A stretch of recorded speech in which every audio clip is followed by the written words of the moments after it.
So it's Monday. Happy Monday, day before election.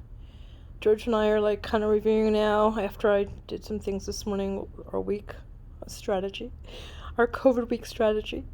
And George has been working, as most of us know, been following these small series, which I said just work small. And that's what he has been focusing on, small pieces. They're all so intense. I have posts I'll send you. But anyway, aside from that, um, he started telling me a story about art history story, and I said, why just tell me? Why not share it with people that really want to understand uh, great masters that led contemporary art into the 21st century? And with that, George, please tell our friends and audience about the story that you started with me. When I was a young artist, we're talking about 27 years old, and Knox Martin's studio assistant and monitor at the Art Students League, I used to visit Knox periodically and stretch his canvases and talk shop and show him what I was doing. And at this time, he had introduced me to Barbara Ingber, whose gallery I was now in. There were many coincidences, meaning there was an artist, Wilbur Niewald, who was then the chairman at the Kansas City Art Institute. And ironically, when I went to Kentucky, my teacher, Tony Drogi, studied with Wilbur Niewald. And you couldn't make this up, where one hand followed the other, and I not only got to meet these people, but see their work firsthand and talk shop to them. So call it destiny. So you'd say, what's your point here? Knox moved into the building. His mentor, Elias Goldberg, who was a brilliant genius painter, who was a contemporary of the Sawyer brothers, who also lived in Manhattan and painted and did things a la Ben Shorn, and were part of that Nell Blaine painterly representational work, but done in an abstract fashion. And so I got to see Elias's little models, where he made mannequins from spools of thread that he collected and put these figurines in his building. And he painted from the rooftops of Washington Heights. And he was a darling of a man, and asked me, what do you think of these paintings? Do you like them? And they were done with a masterful touch on linen, and he was very sweet and very quirky.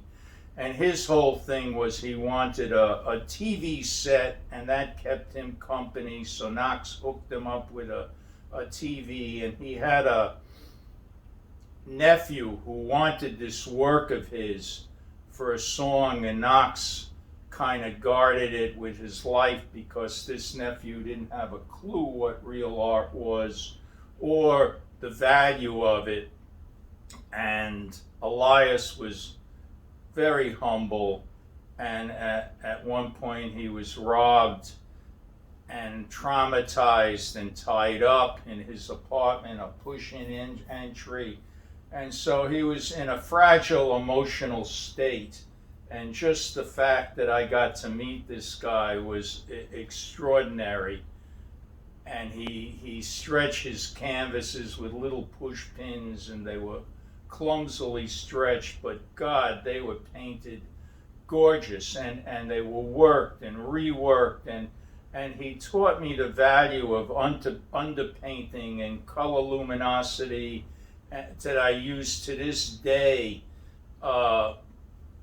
where remnants of your color and on your brush solidify what you're doing and echo every mark making manner and ripple through the painting. And so these lessons are invaluable, just as I saw the work of the late Lester Johnson, who painted people in the Bowery, and the work of Edwin Dickinson, and the work of an artist named Walter Murch that used to walk on watercolor paper before and get soot over it so that it had a history of the room, and he would use light and color, and George Tooker, and these are painters, as well as Stuart Davis, whose son Earl Davis was in the class with me when I was at the Monitor at the Art Students League.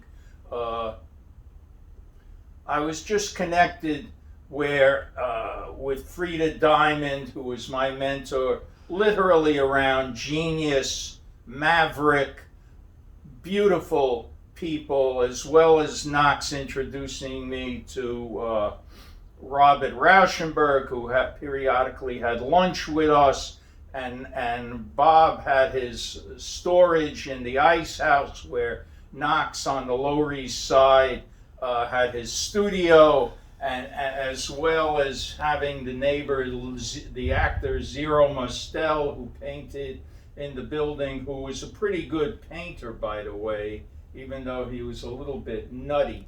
And very funny, and he would come by Knox's studio periodically. And so, fact be fiction, in it to win it, you're around all these people with no ego other than the fact that you just wanted to make really good work. And at the time, not considering marketing, there was no internet, no computer. Soho was in its fledglings. We're talking about early 70s. Right. Where lofts, people were living in lofts illegally, and my then wife-to-be had studied with Milton Resnick, and I would go to the Lower East Side to the club and listen to the ravings of Paul Georges and fights that they had about what art is, and Gabriel Latterman, who taught at Queens College, who I think was the dean at the time, I met. So you'd have a cheap dinner in Chinatown, and then go on Friday nights to these talks. And it was really an exhilarating time and a great time to be an artist, because this was at the tail end of op art, and Roy Lichtenstein was showing, and Leo Castelli had his stable. So every show with Frank Stella, and you had the Color Field guys, Ken Noland and Andre Emmerich, the floor below Marlborough Gallery, whose openings I used to go to, and Al Held, who was a colleague of Knox's at Yale, and they would drive up to Yale together, and Knox would pick up Al. And so these are people that I would get to meet later on when I managed Jamie Canvas, in terms of, when I say meet, see almost on a daily basis. Paul Brock and Miriam Shapiro. Paul Brock set up Cal Arts and came back to New York, and the artist Alex Katz used to come in the store, and these guys set up the art department at Yale, as well as Jack Twerkov, who was then the chairman with Knox, and he showed at Nancy Hoffman. And the point to all this is there was a rippling where they set up the template of how to have art schools and graduate departments and how to get tenure where that template became the template in all of the art schools in the United States. And these people were talking to me firsthand, where I would see them almost on a daily basis, whether it be Joan Schneider or Rackstraw Downs, or later on me working for the artist Graham Nixon and making his stretchers, and then he became the dean at the New York Studio School. But I had already earlier on knew Claude Caron, whose father set up the New York Studio School, Nick Caron, and Claude and I used to see, well, his babysitter was Jackson Pollock, and de Kooning lived with Claude Caron while he was building his then studio in the 70s.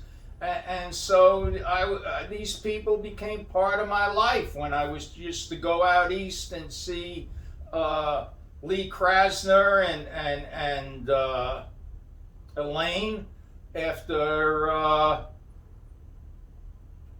William had passed away. But I would walk around the studio and see Esteban Vicente, who was my wife's teacher at NYU, with Milton Resnick, and Milton was he paid Williams rent when they lived a floor apart, and then the artist Louis Finkelstein was across the street and would look through the windows and said, "There is a great painter across the street. I'm not sure who he is or what he does, but I can see through the window in his pacing, this guy makes magic, and that's what I want to do." And he, Who was that? Louis Finkelstein was the chairman at Queens College, and Gretna Campbell was married to Louis, and she taught at Yale, and they showed at Barbara Ingber's, the same gallery I was in, and I was the youngest in the gallery. I was 24 years old. And she had a Christmas show of 100 artists, and it became the show of the season, and she invited Fairfield Porter, George Sugarman, Al Held, every name artist in the city was in that show, younger, older, me, and it was a killer knockout show, and everyone in the city came to that opening, whether it be Larry Poons, it was Stanley Boxer. It was amazing. It was amazing. In that room, if you had thought of, how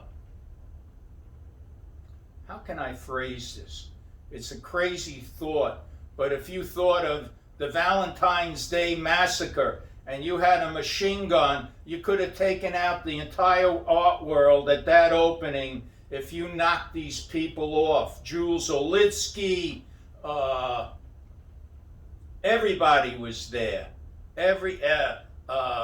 Leon Golub, Nancy Spiro, people that were involved with the women's movement, Grace Hardigan, people from the East End of Long Island.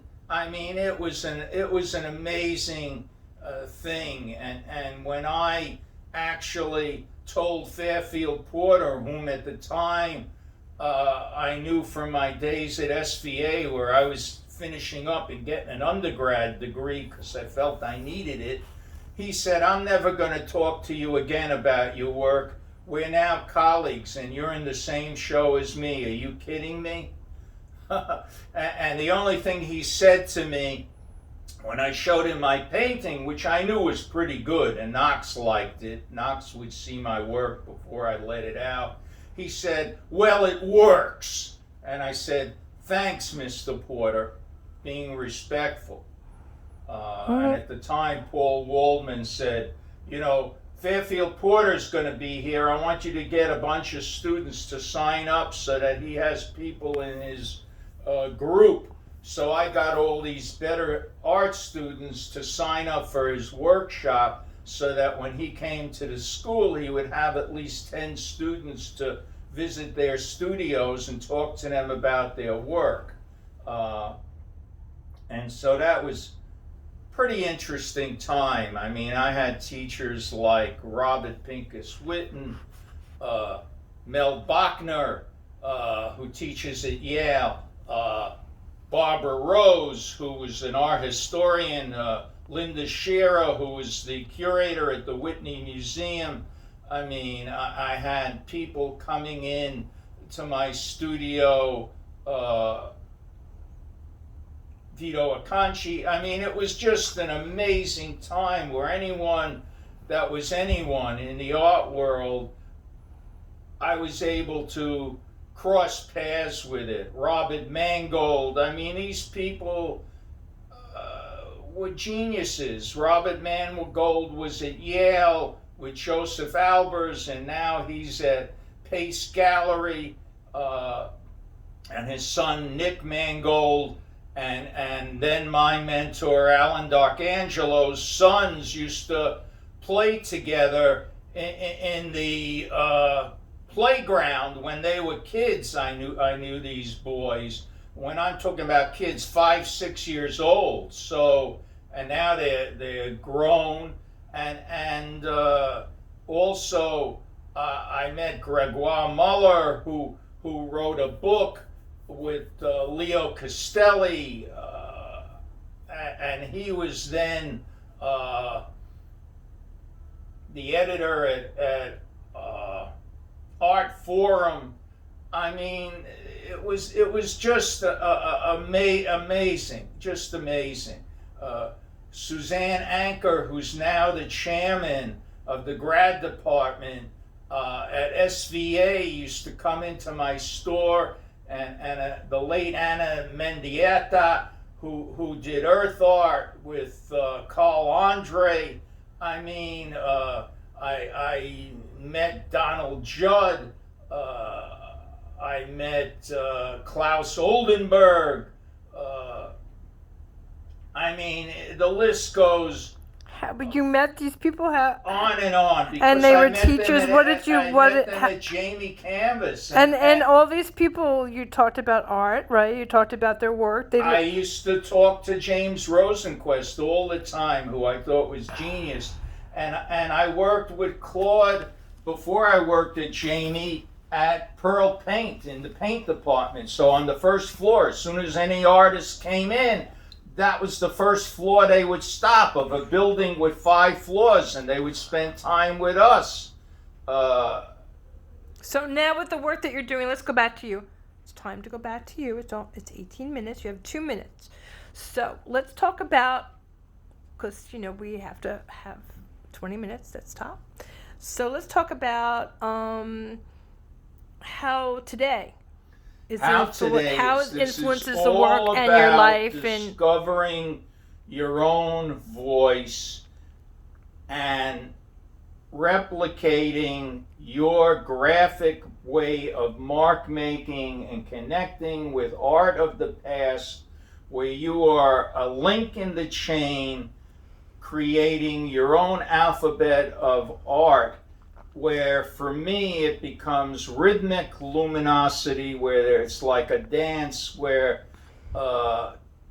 like Kandinsky, it's actually becomes musical, and white light ripples through the work, where I look at this at a distance and I can see a structure paralleling the best of the best, whether it be Stuart Davis or Fragonard or Titian or Goya, and making it a totally New York, Long Island from de Kooning, and using architectural structures in the work to make the work where it is like an alphabetic dance, as well as using figures and different elements in the work to tell a story as honestly and as imaginatively and as elegantly as I can, where the passion comes through, as well as being in regard to shuffling the deck. I view myself as both a master colorist and a master collagist, where I use everything that I know from past and present, and sometimes cut up earlier work to make work. And so I have remnants of fabric and different things that I weave through the work and integrate them in the work. And so I'm interested in making a surface, whereas Larry Poon said in his class, make the work talk to you and have it echo you, and get out of your own way and let the work speak for itself and have its own voice. And so that's what I remind myself. As they said in the movie, which is one of my favorite movies and actors, the late Paul Newman, keep it fast and loose. Play it fast and loose. Fats, meaning Fats, Minnesota Fats he was referring to. And so these things come to mind, as well as another favorite actor of mine, Marlon Brando. And he also said, keep your friends close, but keep your enemies even closer. And so one of my enemies is the color black. And I'm very interested in the color black and white and how it integrates itself in my art making. And so I love movies, and I love the truth of movies and visual things, and so it becomes like an alphabet of mark making and dancing. And my mother, who sang with the late Oscar Hammerstein, his name escapes me at this moment, Leonard Bernstein. But he always said, Pepe Schulman always said to me, I can tell in 10 minutes, in 10 seconds, if someone is real on the stage or if they got the it. And that's kind of how I, in transcending what I do, feel. You've either got something or you don't. And a janitor in the hallway can actually spot you just by your body language, and call it in a factory, the sound of a machine. If it has a certain hum, you know if the person has skills or if they're a hacker. That's how I felt when I met you that day when you baited me with Curbed art supplies.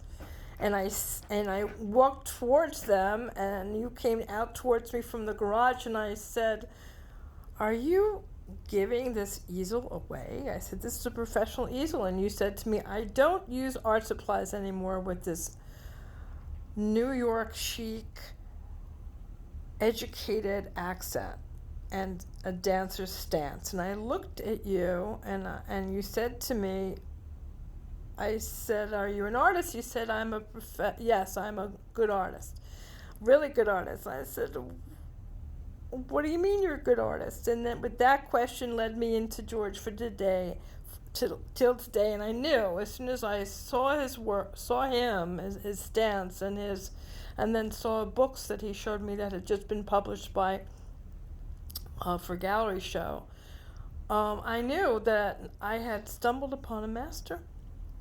Somebody that was, and because I knew I had already lived in New York and Soho, and I know I'm MICA educated, and I just knew that George had the it. So we've been on this wonderful journey together. When Deborah had met me, I'd already been to a dozen residencies. I was over 65, and I had had many, many shows. And when I said I'm good, it's not in your head. You don't dream it. You have to be it, and you have to, like anything else, pay your dues and work at it. And someone had asked me, how do you get good? And I said, you've got to have the passion, and you've got to take risks, and you've got to be willing to feel uncomfortable. And I had conveyed to people, I do my best work when I'm the most uncomfortable, and I walk on the edge where sometimes I'm peripherally on the cusp of ruining what I'm doing. And the punchline to this riddle is, you got to do a lot of looking, and mix your color and keep it clean, and always take chances, and if you love it, and the most important thing is, if you have patience, something good will come of it if you speak in your own voice. You've got to be truthful, and it's got to be in your own voice. As a teacher once said to a younger student who wanted to show work and how to get out there and all this other nonsense, and he said, you've got to let the flower bloom. You're too young and it's too soon. See a lot of work, travel, read, do a lot of things. There are many false starts, and someone to look at who does, I feel, beautiful work, who many people won't get, is the late Agnes Martin, who used to make her own bread, and she was humble and moved out to New Mexico, and she did these barely minimal, gorgeous 5 by 5 foot landscapes that are completely abstract, the post and lintel elements that I find gorgeous. And people would say to me, what do you see and why do you like them? And I said, I like them because they're real, they're honest, and they're heartfelt, and they are totally unique. Just as an artist like Robert Ryman, who embraced the color white and made white paintings for many years,